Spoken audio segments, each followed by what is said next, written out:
Neemias, capítulo 2. No mês de Nisan, no 20º ano do reinado de Artaxerxes, uma vez posto o vinho diante dele, eu o peguei e ofereci ao rei. Ora, nunca antes eu tinha estado triste diante dele.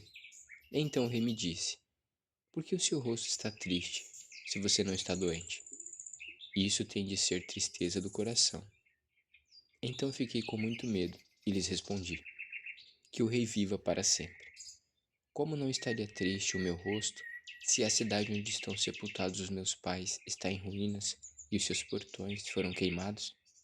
O rei me disse: O que você me pede agora?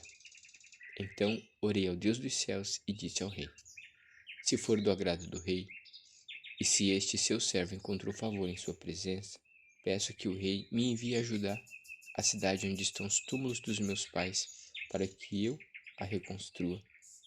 Então o rei, que tinha a rainha sentada ao seu lado, me perguntou: Quanto vai durar a sua ausência?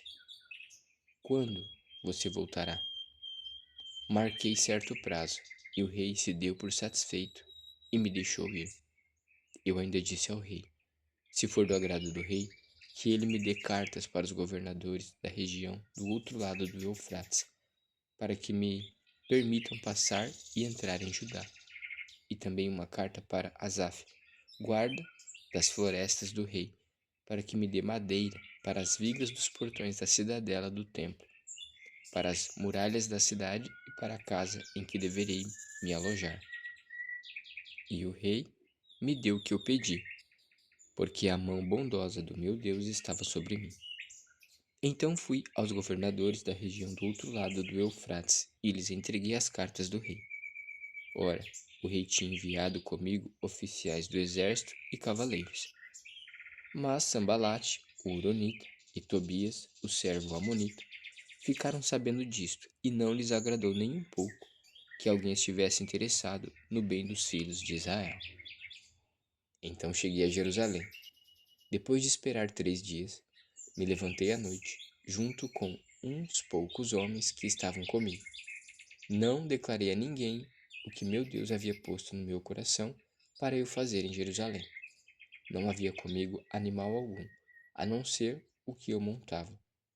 De noite, saí pelo portão do vale, em direção à fonte do dragão e ao portão do monturo, e inspecionei as muralhas de Jerusalém, que estavam em ruínas e cujos portões tinham sido destruídos pelo fogo.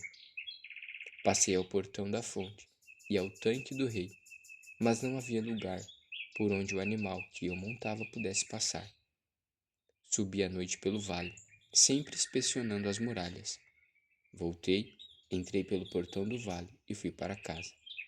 Os magistrados não sabiam aonde eu tinha ido, nem o que tinha feito, pois até ali eu não havia declarado coisa alguma, nem aos judeus, nem aos sacerdotes, nem aos nobres, nem aos magistrados, nem aos demais que iriam fazer a obra. Então eu lhes disse: Vocês estão vendo a miséria em que nós estamos. Jerusalém em ruínas e os seus portões destruídos pelo fogo. Venham, vamos reconstruir as muralhas de Jerusalém, para nos livrarmos dessa vergonha.